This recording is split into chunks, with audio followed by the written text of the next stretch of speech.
आज से उत्तर भारत का छठ पर्व प्रारंभ हो रहा है। संपूर्ण देश विदेश में, संपूर्ण भारत में छठ पर्व की बड़ी महत्वता है। दुनिया के सारे व्रत 12 घंटे, 13 घंटे, 14 घंटे, 15 घंटे, 18 घंटे, 20 घंटे, 24 घंटे के होते हैं, पर भारत की भूमि का, सूर्य की उपासना का, षष्ठी माता की, छठ माता की उपासना का ये छठ पर्व 36 घंटे का व्रत होता है।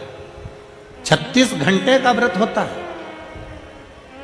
सारे व्रत 24 घंटे के, 12 घंटे के, 18 घंटे के, पर षष्ठी का व्रत, छठ माता का व्रत 36 घंटे का होता है।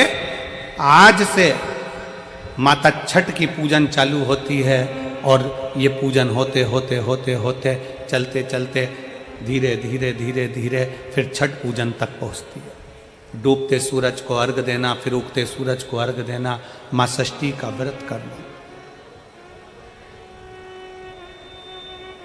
कितनी प्रसन्नता है। ये छठ का पर्व, ये छठ की उपासना, ये उत्तर भारत के बिहार, उत्तर प्रदेश में जहां जहां पर छठ की पूजन करने वाले भक्त रहते हैं, वो ये दिखाते हैं कि छठ पर्व की परिभाषा क्या है। हम अपना दुकान, मकान, काम, व्यापार, पूरा शहर छोड़कर हम छठ मनाने के लिए ट्रेनों में बैठकर, बसों में बैठकर अपने गांव चले जाते हैं। हम अपनी एकता का प्रतीक देते हैं कि हमारा छठ पर्व हमें एकता सिखाता है। हमारा छठ पर्व हमें एकता सिखाता है। मैं संपूर्ण देश के, भारत की भूमि के संपूर्ण सनातनियों को और सभी सनातन धर्मियों को खूब प्रेम से छठ पर्व की बहुत बहुत बधाई देता हूं, जो आज से प्रारंभ हो रहा है और जिस पर्व की पूजन उत्तर भारतीय बड़े प्रेम से करते हैं। बहुत बहुत सारे हमें एकजुटता दिखाना। मेरे शंकर भगवान अपनी गोदी में कार्तिकेय जी को रखे हैं, मेरे शंकर भगवान अपनी गोदी में स्वयं श्री गणेश जी को रखे हैं, मेरे शंकर भगवान अपनी गोदी में अशोक सुंदरी को रखे हैं, मेरे शंकर भगवान अपने तन पर अपनी 5 बेटियों को भी धारण कर कर रखे हैं, जया, विषहरा, शामली बारी, दौतली, देव। मेरे शंकर भगवान अपने गले में वासुकी नाग को धारण कर कर रखे हैं। मेरे शंकर भगवान जिस चंद्र को दक्ष प्रजापति ने श्राप दे दिया था, काया का रोग हो गया था, उस चंद्र को अपने मस्तक पर धारण कर कर रखे हैं। मेरे शंकर भगवान स्वयं माता जगत जननी जगदम्बा को अपने नजदीक में बिठा कर रखे हैं। मेरे शंकर भगवान धर्म रूपी बेल को अपने पास में रखे हैं। मेरे शंकर भगवान अपने संपूर्ण परिवार को अगर देखेंगे तो सबको जोड़कर एकजुट होकर शंकर भगवान ये दिखाते हैं कि अगर आप एकजुट होकर रहोगे तो दुनिया में किसी की सामर्थ्यता नहीं है कि तुम्हारा बाल बांका कर ले। तुम्हारी एकजुटता होना चाहिए। उसको धन्यवाद कहो। शंकर का संवाद करा, शिव तत्व करा।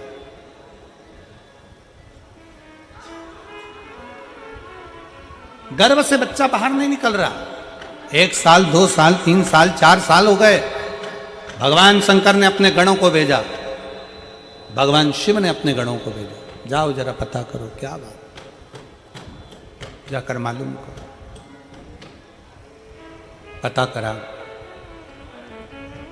गर्भ का बच्चा कह रहा है कि मैं अगर जन्म लूंगा तो मुझे काल ग्रास करेगा।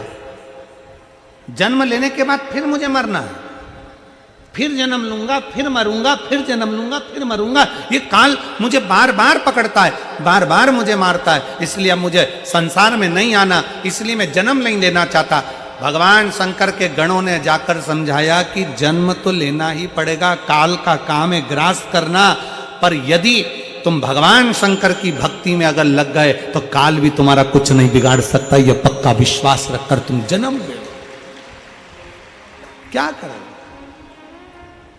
अकाल मृत्यु वो मरे जो काम करे चंडाल का, और काल उसका क्या बिगाड़े जो भक्त हो महा। क्यों डरना? किस लिए डरना?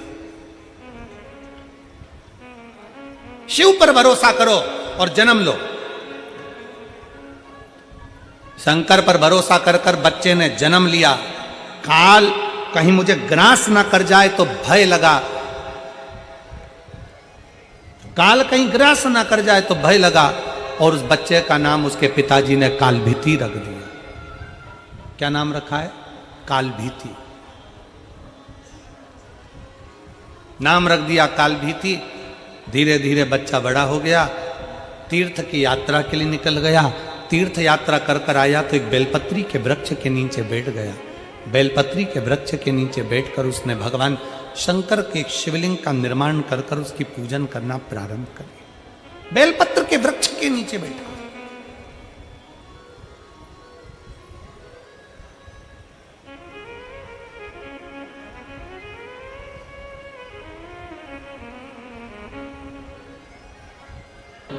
भगवान शंकर की कथा कहती है, भगवान शंकर का संवाद कहता है, पूरी पृथ्वी पर 20,600 पवित्र नदियां हैं।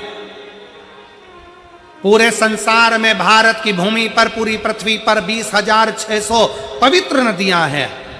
आप में से कितनी माताएं बैठी हैं, कितने भाई बैठे हैं, कितनी जीजियां, कितने जीजा, कितने बेटियां, कितने बेटे बैठे हैं जिन्होंने 20,600 पवित्र नदी का स्नान करा? 20,600 नदी का स्नान जिसने करा, किसी ने करा? नहीं। कोई हमसे पूछे तो हम भी मना कर दे। अजब।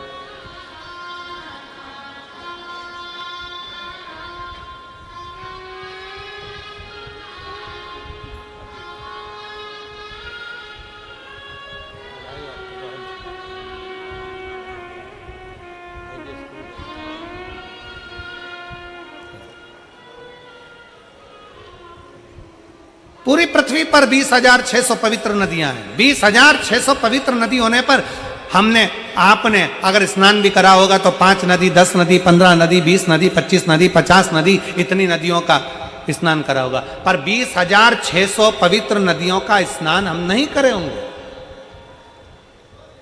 और हो सकता है फरीदाबाद की जीजियों ने कर लिया हो तो बात दूसरी है।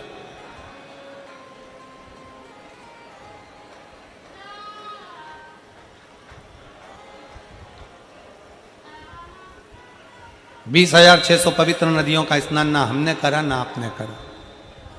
पर शिव महापुराण की कथा कहती है, शिव तत्व कहता है, शंकर भगवान की कथा कहती है, स्कंद पुराण कहती है कि 20,600 नदियों का स्नान अगर संसार के लोग एक साथ ना कर पाए तो किसी बेलपत्री के वृक्ष के नीचे बैठकर उस बेलपत्री को जल समर्पित कर कर उसी के जल का सींचन अगर अपने मस्तक पर कर लेता है तो 20,600 नदियों के पवित्र स्नान का फल उसको तुरंत प्राप्त हो जाए।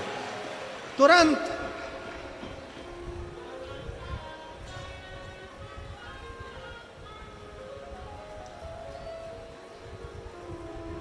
अब कोई हमसे पूछे कि तुमने 20,600 नदियों का स्नान करा है तो हम कह देंगे हाँ हमने करा है। और आप में भी कई जीजियां बैठी हैं, कई जीजा बैठे हैं जो बेलपत्री के पेड़ के नीचे जल चढ़ाने गए होंगे। बोलो बोलो कौन कौन गया है, जरा गए हो ना? तो अब तुमसे कोई कहे ना कि तुमने 20,600 नदियां हैं भारत की भूमि पर, 20,600 पवित्र नदियां हैं भारत की भूमि पर, तुमने उसमें स्नान करा? तो बिल्कुल छाती ठोक कर कहना हाँ हमने 20,600 नदियों का स्नान करा है। कब करा? तो कहना बेलपत्री के वृक्ष के नीचे जल चढ़ाया, उसी जल को अपने ऊपर छींट लिया, मतलब 20,600 नदियों का स्नान हमारा उसी पल उसी घड़ हो गया, उसी घड़ी हो गया।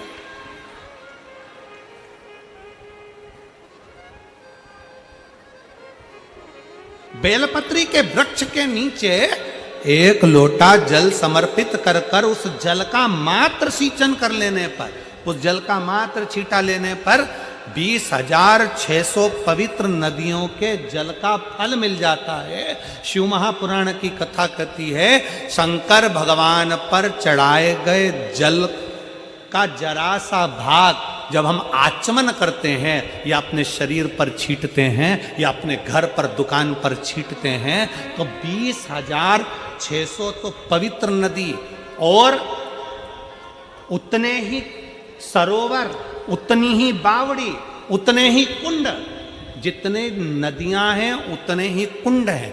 20,600 कुंड, 20,600 बावड़ी, 20,600 तालाब, 20,600 पोखर, ऐसे ना जाने कितने पवित्र पवित्र कुंड, ना जाने कितने कितनी बावड़ियां, ना जाने कितने कितने सरोवर, ना जाने कितने कितनी नदियां। शिव महापुराण की कथा कहती है बेलपत्री के वृक्ष के नीचे चढ़ाए गए जल का छींचन करने से 20,600 नदियों के स्नान का फल मिल जाता है, और शंकर भगवान पर चढ़ाए हुए जल का आचमन कर लेने से या अपने ऊपर छींट लेने से, घर पर छींट लेने से सारे पृथ्वी के जितने कुंड, बावड़ी और नदियां हैं सबके फल हमें उसी क्षण प्राप्त हो जाते हैं, उसी क्षण प्राप्त हो, उसी पल प्राप्त हो।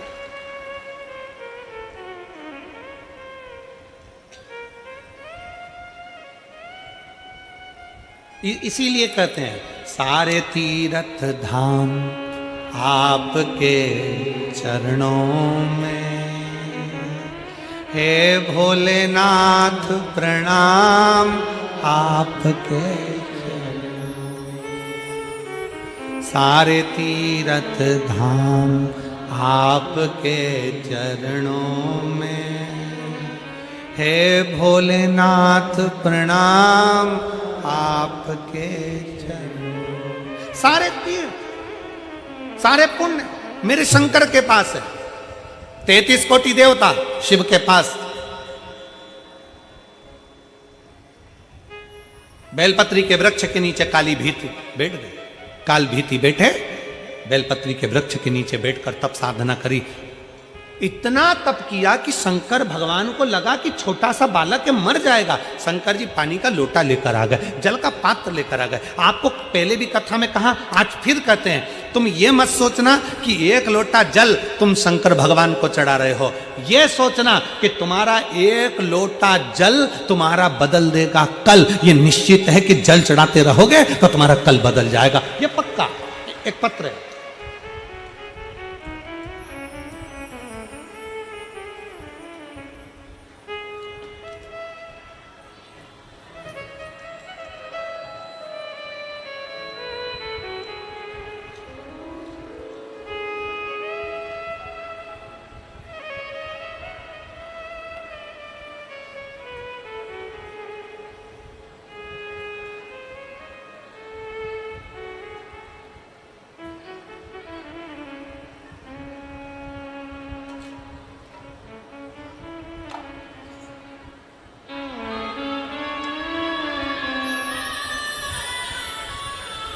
मेरा नाम निधि युग है।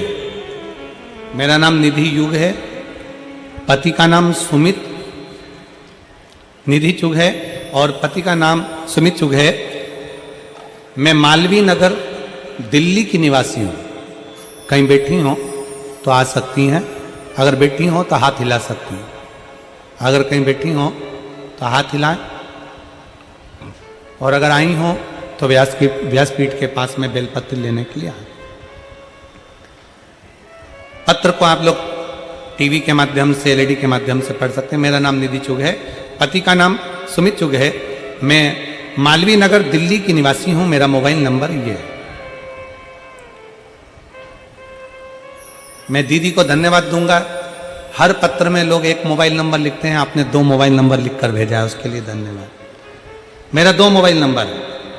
मैं भोले बाबा का क्या वर्णन करूं गुरुदेव। मेरी एक 6 साल की बेटी है जिसका नाम दिव्यांशी चुग है, जिसको 13 जून 2024 को मुंह का वायरस हो गया। मुंह का वायरस हुआ, जिसके नाम कई लोग उसको पैरालिसिस कहते हैं, कई लोग उसको बहुत सारी चीजें बोलते हैं गुरुदेव। उसके कारण मेरी बेटी का मुंह पूरा की पूरा टेढ़ा हो गया। मेरी 6 साल की बेटी का पूरा चेहरा, पूरा मुख टेढ़ा हो गया गुरुदेव। ना वो बोल पाती, ना वो खा पाती। पूरा की पूरा चेहरा उसका पैरालिसिस में टेढ़ा हो गया। ये ऐसा एक वायरस है गुरुदेव, डॉक्टर ने कहा ठीक हो जाए तो हो जाए, और नहीं तो बहुत मुश्किल होता है कि कोई ठीक हो। ये वो वायरस। मेरी बेटी का पूरा चेहरा टेढ़ा हो गया, मुख टेढ़ा हो गया। डॉक्टर की बात सुनकर हम सब रोने लगे। बड़ी टेंशन में आ गया पूरा घर। बेटी का टेढ़ा मुंह देखते स्कूल कैसे जाएगी। 3 साल बेटी को ऐसे ही टेढ़े चेहरे पर, गुरुदेव 3 साल से आपकी कथा सुन रही हूं और टेढ़ा चेहरा देखकर बेटी को बड़ा दुख होता कि ये क्या करेगी। 13 जून 2024 को ये घटना हुई। हम उसको सारे डॉक्टरों को दिखा दिए पर उसका चेहरा ठीक नहीं हो रहा। पूरा होम्योपैथिक आयुर्वेदिक सारा इलाज करवा लिया पर चेहरा टेढ़ा ठीक नहीं हो रहा। अब करें तो करें क्या। तब किसी ने कहा, टीवी पर कथा आती है, आस्था चैनल पर शिव महापुराण की कथा आती है, अब सुनो। हमने आसन लगाकर हमारी बेटी को बिठाया, कथा सुनाना प्रारंभ करा और शंकर भगवान पर चढ़ा हुआ जल हमारी बेटी के चेहरे पर लगाना प्रारंभ करा। बेलपत्री बेटी को खिलाना प्रारंभ करी, बाबा का नाम स्मरण करना प्रारंभ करा। बेटी को श्री शिवाय नमस्तुभ्यम लिखकर दे दिया। वो धीरे धीरे मुख से बोलती। रोज शंकर जी पे चढ़ा हुआ जल हम हमारी बेटी के स्नान में भी लगा देते, उसके पूरे शरीर पर लगा देते, उसके स्नान की बाल्टी में डाल देते, पानी से नहला देते। आज मैं बेटी को लेकर यहाँ आई, बाबा ने ऐसी कृपा कर दी गुरुदेव कि डॉक्टर तो मना करे थे पर मेरी बेटी का पूरा चेहरा ठीक कर दिया बाबा ने। मैं बाबा को यहाँ धन्यवाद देने के लिए आई, मैं शिव को प्रणाम करने के लिए, मैं शंकर को प्रणाम करने के लिए। भगवान नारायण करे 4 भगत भूखे, ब्रह्मा जी करे 4 भक्त भूखे। शंकर भगवान मुस्कुरा दे, शिव मुस्कुरा दे, शंकर मुस्कुरा दे। ये जिंदगी का सबसे सुंदर पल होता है, पत्नी चिढ़कर बोले और पति मुस्कुराकर उत्तर दे दे। पति चिढ़कर बोले, पत्नी मुस्कुराकर उत्तर दे दे। सास चिढ़कर बोले, बहू मुस्कुराकर उत्तर दे दे। बहू चिढ़कर बोले, सास मुस्कुराकर उत्तर दे दे। माता पिता चिढ़कर बोले, बच्चे मुस्कुराकर उत्तर दे दें। बच्चे चिढ़कर बोले, माता पिता मुस्कुराकर उत्तर दे दें। तो समझ लेना कि जिंदगी की सारी जीत तुमने हासिल कर ली, सारी जीत। आज के जमाने में सब कुछ है, बड़ी बड़ी नौकरी कर रहे हैं, बड़े बड़े पद पर बैठे हैं, बड़ी बड़ी प्रतिष्ठा पाकर बैठे हैं, बड़े बड़े संत बनकर बैठ गए, साधु बनकर बैठ गए, तपस्वी बनकर बैठ गए, बड़े बड़े महात्मा संत सब बनना सरल है। बड़ी सन्यासी बन सकते हो, तपस्वी बन सकते हो, साधु बन सकते हो, बड़े कथाकार बन सकते हो, बड़े बड़े मिनिस्टर पद पर जाकर बैठ सकते हो, बड़े बड़े मंत्री बनकर बैठ सकते हो, बड़े बड़े अधिकारी बनकर बैठ सकते हो। आज के जमाने में सब संभव है पर एक चीज संभव नहीं है। आज के जमाने में एक चीज संभव नहीं है, वो है सहनशीलता। आज के जमाने में एक चीज संभव नहीं है, सहनशीलता। पति ने कुछ बोला, पत्नी सह नहीं सकती। पत्नी ने बोला, पति सहनशील नहीं है। बच्चों ने कहा, माँ बाप सहनशील नहीं है। माँ बाप बोले, बच्चे सहनशील नहीं है। सास ने बोला, बहू सहनशील नहीं है। बहू ने बोला, सास सहनशील नहीं है। कोई सहता नहीं है। कोई ने बोला, हटकर जवाब दिया, पलटकर जवाब दिया, कुछ ना कुछ भेदभाव ले लिया। सहनशीलता हमारे भीतर से चली गई और जब सहनशीलता चली जाती है तो व्यक्ति धीरे धीरे क्रोध करना प्रारंभ करता है, चिड़चिड़ होना प्रारंभ करता है और एक दिन व्यक्ति अपने शरीर को ही बर्बाद कर कर एक दिन रस्सी पर टंग जाता, कहीं मर जाता, सह नहीं पाता। सहनशीलता चली। बड़े बड़े प्रवचन देने वाले प्रवचन देते हैं, बड़े बड़े मीडिया वाले बड़े आनंद से प्रवचन का लाभ भी लेते हैं और कहते हैं कि बहुत बड़े संत, बहुत बड़े साधु, बड़े बड़े सन्यासी, तपस्वी, कथाकार, वक्ता, बड़े बड़े मिनिस्टर, मंत्री, संतरी, कलंतरी सब मिलते हैं और सहनशील होना सबसे कठिन काम है। यह दुनिया का सबसे कठिन काम है, सहनशीलता। कोई चिढ़ कर बोले तुम मुस्कुरा कर उत्तर दे दो, समझ लेना कि तुमने जगत पर जीत हासिल कर ली है। तुमने जगत पर जीत हासिल कर ली। मुस्कुरा कर उत्तर दीजिए। शंकर भगवान से कहा, भोले बाबा आप विश्वनाथ कहलाते हो, आपके 4 भक्त पृथ्वी पर भूखे हैं, विश्व का भरण पोषण करना तुम्हारी जवाबदारी है, संसार में कोई भूखा ना रहे इसकी जवाबदारी तुम्हारी है और 4 भक्त भूखे। शंकर भगवान ने पूछा नारायण से, आपको किसने कहा? कहा लक्ष्मी ने। ब्रह्मा जी से पूछा, आपको किसने कहा? ब्रह्माणी ने। कौन भूखा है? इतने में ब्रह्माणी, लक्ष्मी और पार्वती तीनों ने कहा, एक डिब्बी के अंदर 4 चींटी भूखी है और आप भोजन कर लिए। शंकर भगवान बोले कि मुझे तो आकड़िया की रोटी और काकड़िया की साग खाने दो, भोजन करने दो, और मैं जानता हूं कि संसार में मैं किसी को भूखा नहीं रखता, किसी को भूखा नहीं रखता, इसलिए मुझे विश्वास है कि वो 4 चींटी भी भूखी नहीं होगी। लक्ष्मी जी बोली, हो ही नहीं सकता, हमने परीक्षा लेने के लिए 4 चींटियों को डब्बी के अंदर बंद करा है। शंकर भगवान बोले, 4 चींटियों को जिसमें बंद करा है जिस समय पर तुम डिब्बी में चीटी भर रही थी, उस समय पर पार्वती जी पीछे से देख रही थी। देखते समय पार्वती के सिर पर जो कंकु चावल लगा था, उसमें से चावल का दाना डब्बी में गिरा था। वो चावल का दाना 4 चींटियां खा चुकी।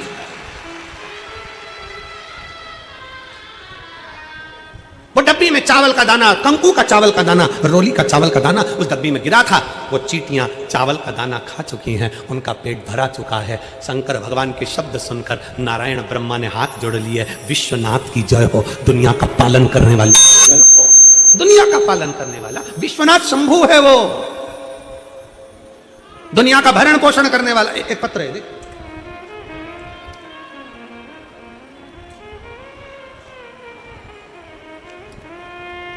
इस पत्र को जरा टीवी वाले भी अच्छे से पढ़ना, जितने लोग आस्था चैनल पर हैं, जरा ध्यान लगाकर। मेरा नाम संजना है, मेरे पति का नाम राकेश कुमार है। मैं हरियाणा के रेवाड़ी जिले की निवासी हूँ। संजना जी, आप जहाँ बैठी हैं एक बेलपत्री लेने के लिए आ सकती हैं। मैं संजना हूँ, मेरे पति का नाम राकेश कुमार है। मैं हरियाणा के रेवाड़ी के निवासी हूँ। जिस शहद और बेलपत्र की वीडियो को सुनकर पेपर में पास होने की बात से बहुत से लोग आपका मजाक बनाते हैं, आपके ऊपर हंसी उड़ाते हैं। गुरुदेव, कई लोग मजाक बनाते हैं, कई लोग हंसी उड़ाते हैं कि क्या बेलपत्री में शहद लगाने से कोई पास हो सकता है? लेकिन बाबा, आपकी आधी वीडियो लोग दिखाते हैं और मैं उनको बताना चाहती हूं कि शहद और बेलपत्री का क्या फल है, उनको अंदाजा नहीं है। गुरुदेव, हमारे घर में इस शहद और बेलपत्री ने इतनी खुशियां ला दी। मेरा बेटा इन सब बातों को नहीं मानता था, ना वो कभी मंदिर जाता था, मेहनत भी नहीं करता और ना मंदिर जाता, परंतु उसको आज थी कि परीक्षा में पास होना। मेरा बेटा 1-2 नंबर से रह जाता, फेल हो जाता। अपने बेटे से कहा, कथा सुन। बेटा कहता है, कथा सुनने से कोई पास होता है क्या? नहीं। सियोर वाला महाराज कहता है, मेहनत को 4 गुना करना, अच्छी पढ़ाई करना, चौगुनी पढ़ाई करो और शंकर जी पे एक शहद लगाकर, बेलपत्र लगाकर जा, जरूर फल मिलेगा। बेटे ने कहा, माँ क्या ऐसा हो सकता है? मैंने अपने बेटे से कहा, अब की बार वैसा ही कर जाना, अच्छी मेहनत कर, बेलपत्री पर शहद लगा और फिर जा। जो मेरा बेटा कई सालों से अप्लाई कर रहा था, नहीं हो रहा था, अब की बार मेरे बेटे ने मेरा कहना माना, शंकर के मंदिर जाना चालू करा। बेटे ने बेलपत्र पर शहद लगाकर शंकर को लगाया और शंकर को चढ़ाकर चला। बेटा शिवलिंग पर बेलपत्र चिपकाकर बाबा का भजन कर कर फिर एग्जाम के लिए गया। मैंने बाबा से कहा, बाबा मेरे बच्चे बड़ी मुश्किल से आप पर विश्वास करे हैं, आप मेरी बात ना रखे तो सीहोर वाले महाराज की तो बात रखो, कम से कम मेरे बेटे ने जो बेलपत्र चिपकाई उसका फल उसको मिल जाए। हमने बाबा कई बार बेटे ने प्रयास करा पर नहीं हुआ। आज मेरे बाबा ने ऐसी कृपा कर दी कि मेरे बच्चों को मेरे बाबा ने सरकारी नौकरी दे दी। गुरुदेव, रेवाड़ी की कथा श्रवण करी, बाबा से विनय करा और बाबा ने ऐसी कृपा कर दी कि मेरे बच्चे को सरकारी नौकरी दे दी और आज मेरा बेटा बाबा की कृपा से हरियाणा पुलिस में नौकरी कर रहा है। और बाबा, मेरा छोटी बेटी जो कि नीट की परीक्षा दे रही थी, बाबा की कृपा से वो भी नीट की परीक्षा में पास हो गई। ये बेलपत्री और शहद है, ये शिव तत्व है, ये शंकर है, ये ओघड़ी है।